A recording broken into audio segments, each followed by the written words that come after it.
भारत माता की।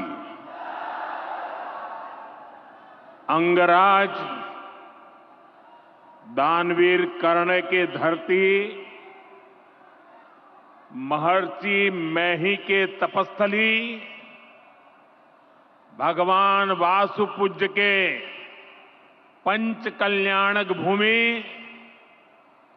विश्व प्रसिद्ध विक्रमशिला महाविहार, बाबा बूढ़ानाथ के पवित्र भूमि पे सब भाई बहन सैनिक के प्रणाम करे छिए।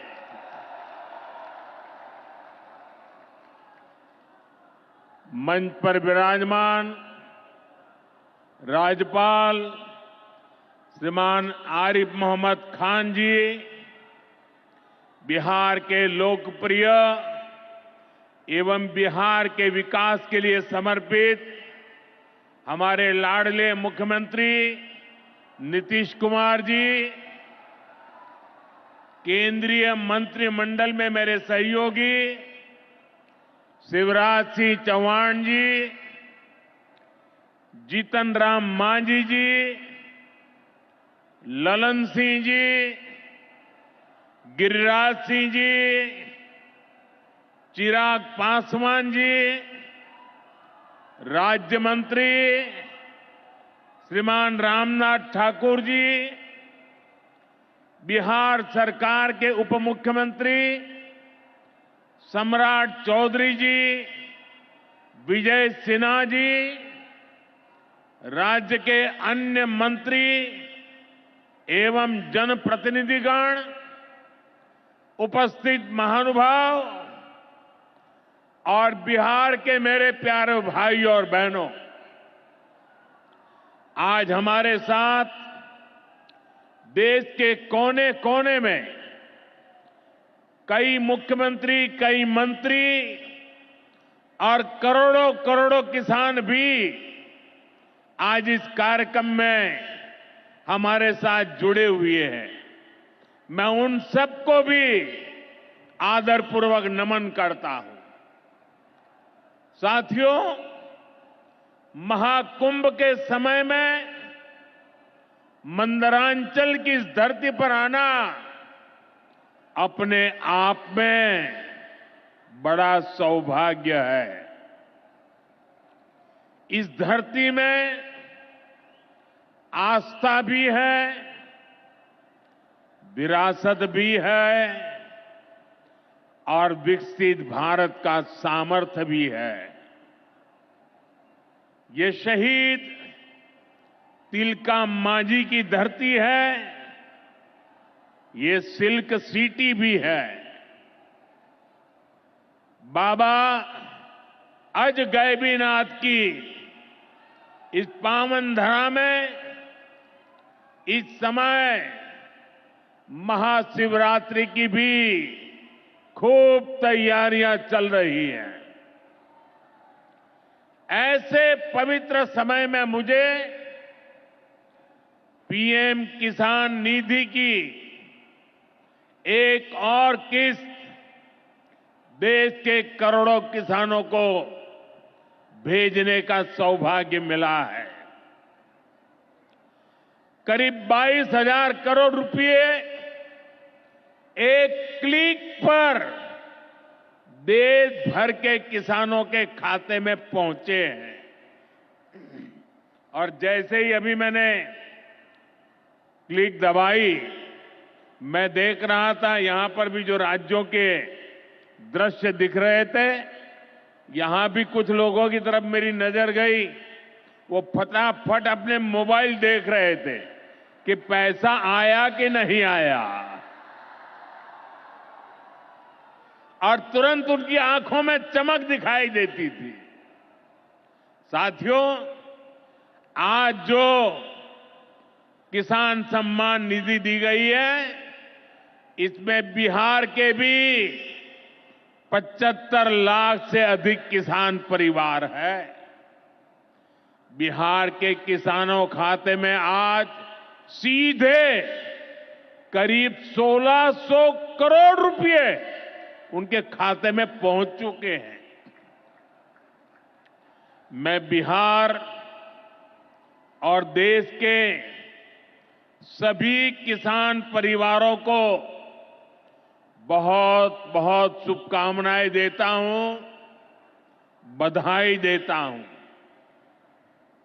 साथियों, मैंने लाल किले से कहा है कि विकसित भारत के 4 मजबूत स्तंभ है। ये स्तंभ है गरीब, हमारे अन्नदाता किसान, हमारे नौजवान, हमारे युवा और हमारे देश की नारी शक्ति। एनडीए सरकार चाहे केंद्र में हो या फिर यहां नीतीश जी के नेतृत्व में चल रही सरकार हो, किसान कल्याण हमारी प्राथमिकता में है। बीते दशक में हमने किसानों की हर समस्या के समाधान के लिए पूरी शक्ति से काम किया है। किसान को खेती के लिए अच्छे बीज चाहिए, पर्याप्त और सस्ती खाद चाहिए, किसानों को सिंचाई की सुविधा चाहिए, पशुओं का बीमारी से बचाव चाहिए और आपदा के समय नुकसान से सुरक्षा चाहिए। पहले इन सभी पहलुओं को लेकर किसान संकट से घिरा रहता था। जो लोग पशुओं का चारा खा सकते हैं, वो इन स्थितियों को कभी भी नहीं बदल सकते। एनडीए सरकार ने इस स्थिति को बदला है। बीते वर्षों में हमने सैकड़ों आधुनिक किस्म के बीज किसानों को दिए। पहले यूरिया के लिए किसान लाठी खाता था और यूरिया की कालाबाजारी होती थी। आज देखिए, किसानों को पर्याप्त खाद मिलती है। हमने तो कोरोना के महासंकट में भी किसानों को खाद की कमी नहीं होने दी। आप कल्पना कर सकते हैं कि अगर एनडीए सरकार न होती, क्या होता? साथियों, अगर एनडीए सरकार न होती तो आज भी हमारे किसान भाई बहनों को खाद के लिए लाठियां खानी पड़ती। आज भी बरौनी खाद कारखाना बंद पड़ा होता। दुनिया के अनेक देशों में खाद की बोरी जो 3,000 रुपये की मिल रही है, वो आज हम किसानों को 300 रुपये से भी कम में देते हैं। एनडीए सरकार न होती तो यूरिया की एक बोरी भी आपको 3,000 रुपये की मिलती। हमारी सरकार किसानों के बारे में सोचती है, उनकी भलाई के लिए काम करती है। इसलिए यूरिया और डीएपी का जो पैसा किसानों को खर्च करना था, वो केंद्र सरकार खुद खर्च कर रही है। बीते 10 साल में करीब 12 लाख करोड़ रुपए जो खाद खरीदने के लिए आपके जेब से जाने थे, वो बच गए। वो केंद्र सरकार ने बजट में से दिए हैं। यानी इतना सारा पैसा, 12 लाख करोड़ रुपया देश के करोड़ों किसानों की जेब में बचा है। साथियों, एनडीए सरकार न होती तो आपको पीएम किसान सम्मान निधि ये भी नहीं मिलती। इस योजना को शुरू हुए अभी करीब 6 साल हुए हैं। अभी तक लगभग 3,70,000 करोड़ रुपए सीधे किसानों के खाते में पहुंच चुके हैं। बीच में कोई बिचौलिया नहीं, कोई कटकी कंपनी नहीं। 1 रुपया दिल्ली से निकले, 100 पैसा सीधा पहुंचता है। ये आप जैसे छोटे किसान हैं, जिनको पहले सरकार की योजनाओं का पूरा लाभ नहीं मिल पाता था। छोटे किसानों का हक भी बिचौलिए हड़प कर लेते थे। लेकिन ये मोदी है, ये नीतीश जी है, जो किसानों के हक का किसी को नहीं खाने देंगे। जब ये कांग्रेस वाले, जंगल राज वाले सरकार में थे, तो इन लोगों ने खेती का कुल जितना बजट रखा था, उससे कई गुना ज्यादा पैसा तो हम सीधे आप किसानों के बैंक खातों में भेज चुके हैं। ये काम कोई भ्रष्टाचारी नहीं कर सकता है। ये काम वही सरकार कर सकती है जो किसान कल्याण के लिए समर्पित है।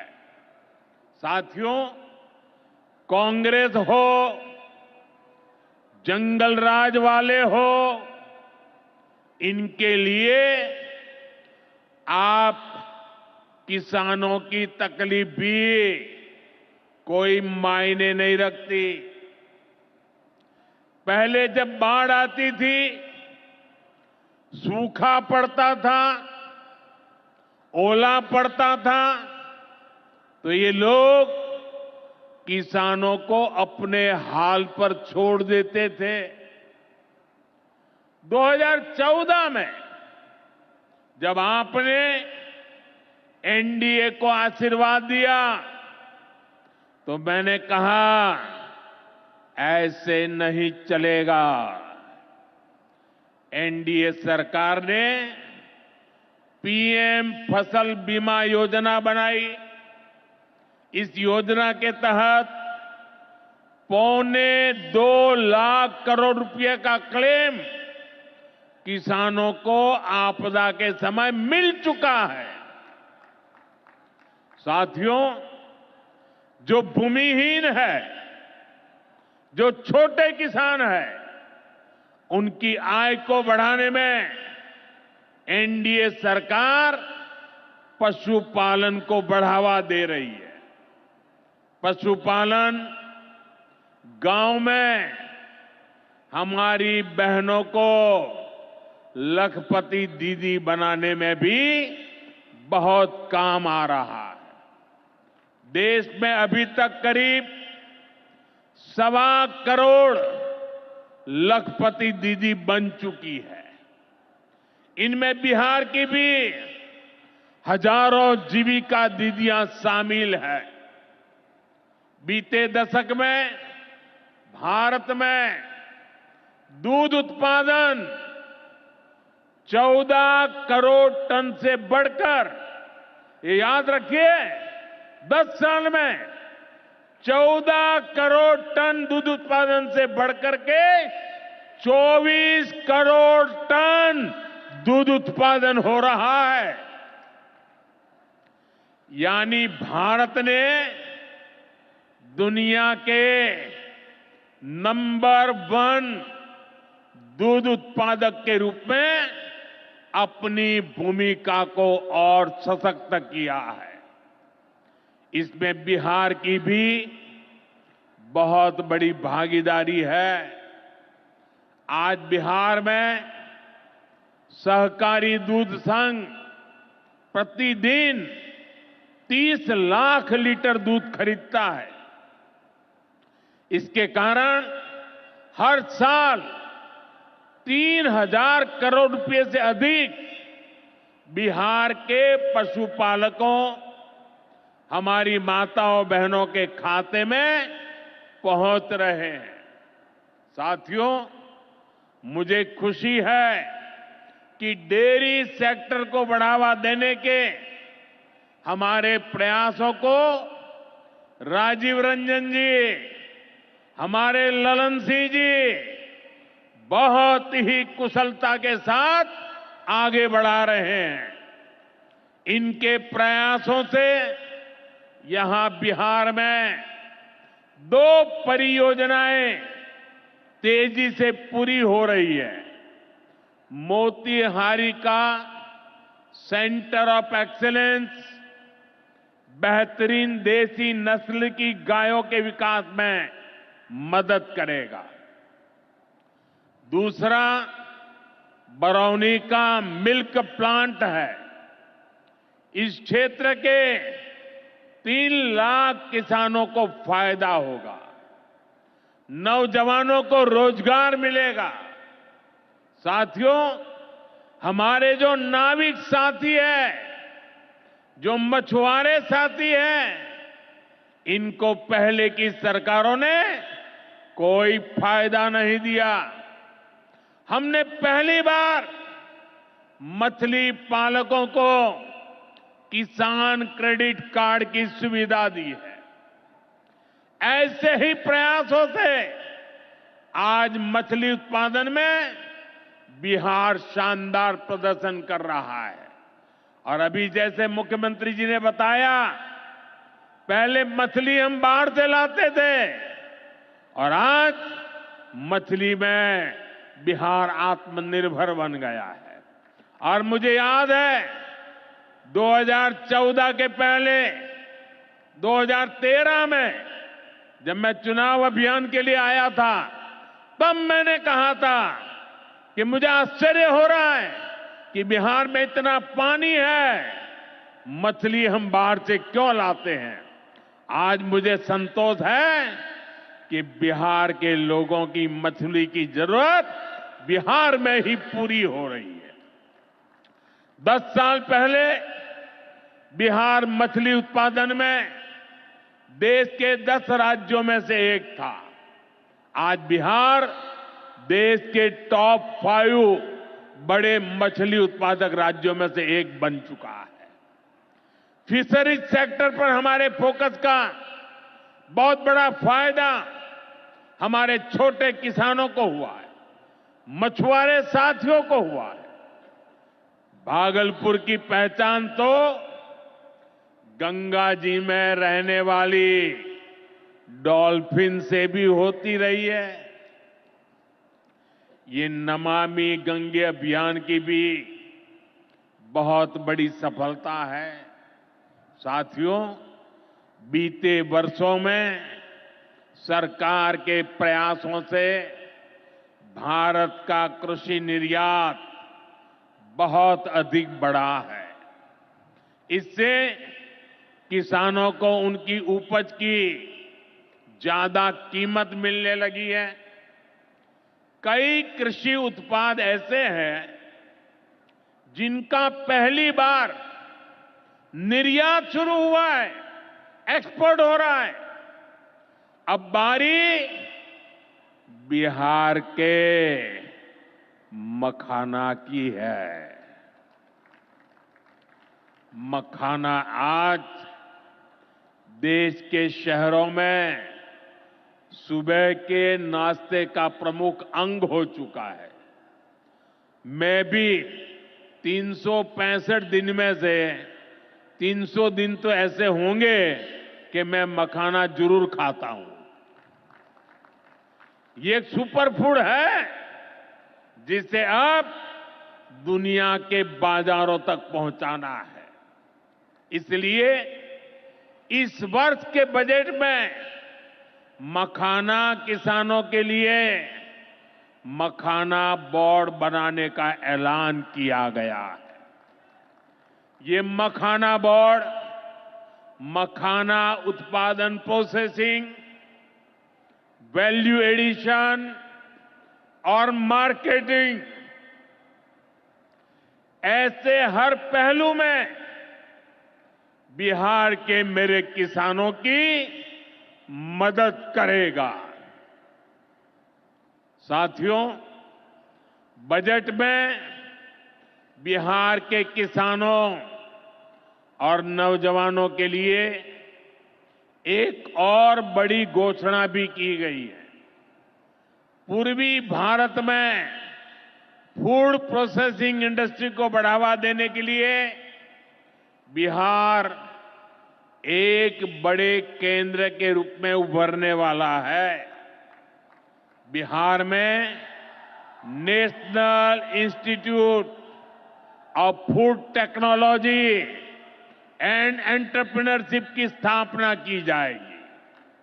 यहां बिहार में कृषि के क्षेत्र में 3 नए सेंटर ऑफ एक्सेलेंस की भी स्थापित किए जाएंगे। इनमें से एक हमारे भागलपुर में ही स्थापित होगा।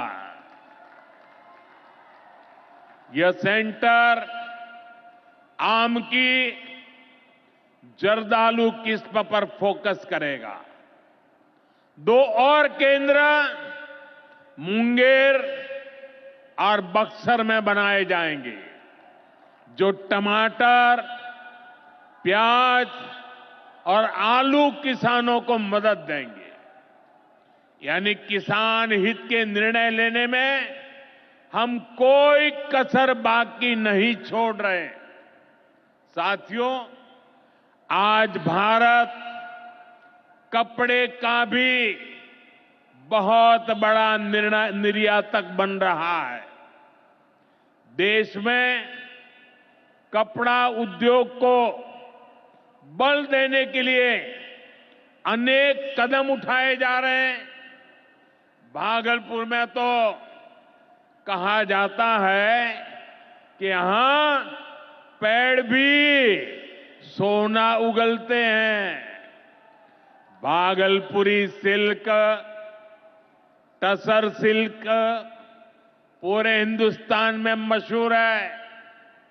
दुनिया के दूसरे देशों में भी टसर सिल्क की डिमांड लगातार बढ़ रही है। केंद्र सरकार रेशम उद्योग को बढ़ावा देने के लिए फैब्रिक और yarn dyeing unit, fabric printing unit, fabric processing unit ऐसे इंफ्रास्ट्रक्चर निर्माण पर बहुत जोर दे रही है। इससे भागलपुर के बुनकर साथियों को आधुनिक सुविधाएं मिलेगी और उनके उत्पाद दुनिया के कोने कोने में पहुंच पाएंगे। साथियों, बिहार की एक और बहुत बड़ी समस्या का समाधान एनडीए सरकार कर रही है। नदियों पर पर्याप्त पुल न होने के कारण बिहार को अनेक समस्याएं होती है। आपको आने जाने में दिक्कत ना हो, इसके लिए हम तेजी से काम कर रहे हैं। अनेकों पुल बनवा रहे हैं। यहां गंगा जी पर 4 लेन के पुल के निर्माण का भी तेजी से काम चल रहा है। इस पर 1100 करोड़ रुपए से ज्यादा खर्च किए जा रहे हैं। साथियों, बिहार में बाढ़ से भी बहुत नुकसान होता है। इसके लिए भी हमारी सरकार ने हजारों करोड़ रुपए के प्रोजेक्ट स्वीकृत किए हैं। इस वर्ष के बजट में तो पश्चिमी कोसी नहर ERM परियोजना के लिए मदद देने की घोषणा की गई है। इस परियोजना से मिथिलांचल क्षेत्र में 50,000 हेक्टेयर भूमि सिंचाई के दायरे में आएगी। इससे लाखों किसान परिवारों को लाभ होगा। साथियों, एनडीए सरकार किसानों की आय बढ़ाने के लिए अलग अलग स्तर पर काम कर रही है।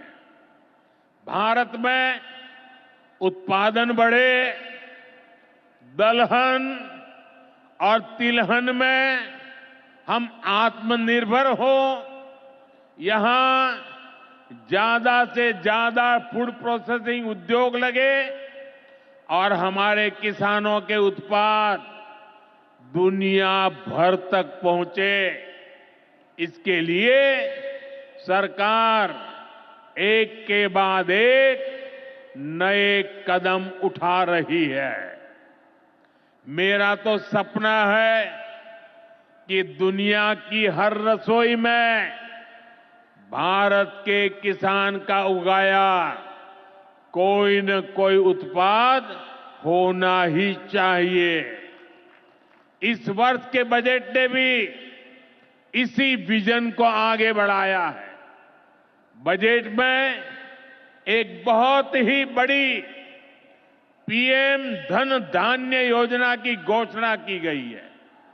इसके तहत देश के 100 ऐसे जिलों की पहचान की जाएगी जहां सबसे कम फसल उत्पादन होती है। फिर ऐसे जिलों में खेती को बढ़ावा देने के लिए विशेष अभियान चलाया जाएगा। दलहन में आत्मनिर्भरता के लिए मिशन मोड पर काम किया जाएगा।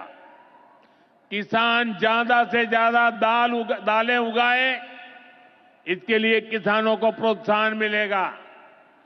दालों की एमएसपी पर खरीद को और अधिक बढ़ाया जाएगा।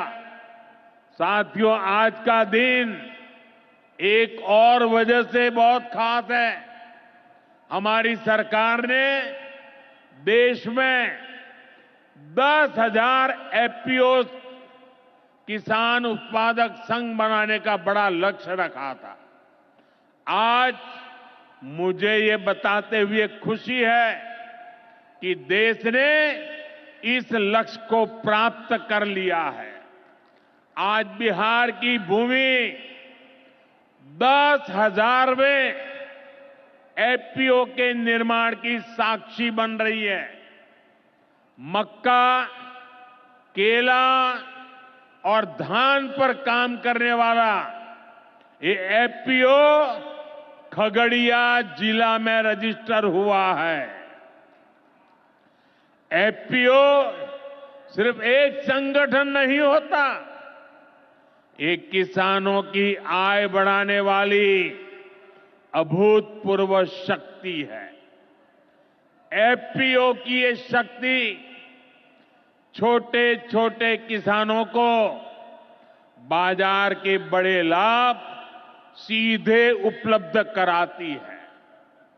एफपीओ के जरिए आज तमाम ऐसे अवसर हमारे किसान भाइयों बहनों को सीधे मिल रहे हैं जो पहले उपलब्ध नहीं थे। आज देश के करीब 30 लाख किसान एफपीओ से जुड़े हैं और बड़ी बात यह कि इसमें करीब 40% हमारी बहनें हैं। ये एफपीओ आज कृषि क्षेत्र में हजारों करोड़ रुपए का कारोबार करने लगे हैं। मैं सभी 10,000 एफपीओ के सदस्यों को भी बहुत बहुत बधाई देता हूं। साथियों, एनडीए सरकार बिहार के औद्योगिक विकास पर भी उतना ही बल दे रही है। बिहार सरकार भागलपुर में जो बहुत बड़ा बिजली कारखाना लगा रही है, उसको कोयले की भरपूर आपूर्ति की जाएगी। इसके लिए केंद्र सरकार ने कोल लिंकेज को स्वीकृति दे दी है। मुझे पूरा भरोसा है कि यहां पैदा होने वाली बिजली बिहार के विकास को नई ऊर्जा देगी। इससे बिहार के नौजवानों को रोजगार के नए अवसर मिलेंगे। साथियों, पूर्वोदय से ही विकसित भारत का उदय होगा और हमारा बिहार पूर्वी भारत का सबसे अहम स्तंभ है। बिहार भारत की सांस्कृतिक विरासत का प्रतीक है। कांग्रेस आरजेडी के लंबे कुशासन ने बिहार को बर्बाद किया, बिहार को बदनाम किया। लेकिन अब विकसित भारत में बिहार का वही स्थान होगा जो प्राचीन समृद्ध भारत में पाटलिपुत्र का था। इसके लिए हम सभी मिलकर निरंतर प्रयास कर रहे हैं। बिहार में आधुनिक कनेक्टिविटी के लिए, सड़कों के नेटवर्क के लिए, जन कल्याण की योजनाओं के लिए एनडीए सरकार प्रतिबद्ध होकर काम कर रही है। मुंगेर से भागलपुर होते हुए मिर्जा चौकी तक करीब 5,000 करोड़ रुपए की लागत से नया हाईवे भी बनाने का काम शुरू हो रहा है। भागलपुर से औंसडीहा तक 4 लेन सड़क को चौड़ा करने का काम भी शुरू होने जा रहा है। भारत सरकार ने विक्रमशिला से कटारिया तक नई रेल लाइन और रेल पुल को भी स्वीकृति दे दी है। साथियों, हमारा ये भागलपुर सांस्कृतिक और ऐतिहासिक रूप से बहुत महत्वपूर्ण रहा है। विक्रमशिला विश्वविद्यालय के कालखंड में ये वैश्विक ज्ञान का केंद्र हुआ करता था। हम नालंदा विश्वविद्यालय के प्राचीन गौरव को आधुनिक भारत से जोड़ने का काम शुरू कर चुके हैं। नालंदा विश्वविद्यालय के बाद अब विक्रमशिला में भी सेंट्रल यूनिवर्सिटी बनाई जा रही है। जल्द ही केंद्र सरकार इस पर काम शुरू करने वाली है। मैं नीतीश जी, विजय जी, सम्राट जी सहित बिहार सरकार की पूरी टीम को बधाई देता हूं। आप इस प्रोजेक्ट से जुड़ी जरूरतों को पूरा करने में तेजी से जुटे हैं। साथियों, एनडीए सरकार भारत की गौरवशाली विरासत के संरक्षण और वैभवशाली भविष्य के निर्माण के लिए एक साथ काम कर रही है। लेकिन ये जो जंगल राज वाले हैं, इनको हमारी धरोहर से, हमारी आस्था से नफरत है। इस समय प्रयागराज में एकता का महाकुंभ चल रहा है। ये भारत की आस्था का, भारत की एकता और समरसता का सबसे बड़ा महोत्सव है। पूरे यूरोप की जितनी जनसंख्या है, उससे भी ज्यादा लोग अब तक एकता के इस महाकुंभ में डुबकी लगा चुके हैं, स्नान कर चुके हैं। बिहार से भी गांव-गांव से श्रद्धालु एकता के इस महाकुंभ होकर आ रहे हैं। लेकिन ये जंगलराज वाले महाकुंभ को ही गाली दे रहे हैं। महाकुंभ को लेकर भद्दी भद्दी बातें कर रहे हैं। राम मंदिर से चिढ़ने वाले लोग महाकुंभ को भी कोसने का कोई मौका नहीं छोड़ रहे हैं। मैं जानता हूं, महाकुंभ को गाली देने वाले ऐसे लोगों को बिहार कभी भी माफ नहीं करेगा। साथियों, बिहार को समृद्धि के नए पथ पर ले जाने के लिए हम दिन रात ऐसे ही मेहनत करते रहेंगे। एक बार फिर देश के किसानों को और बिहार वासियों को बहुत बहुत बधाई। मेरे साथ बोले, भारत माता की, भारत माता की। बहुत बहुत धन्यवाद।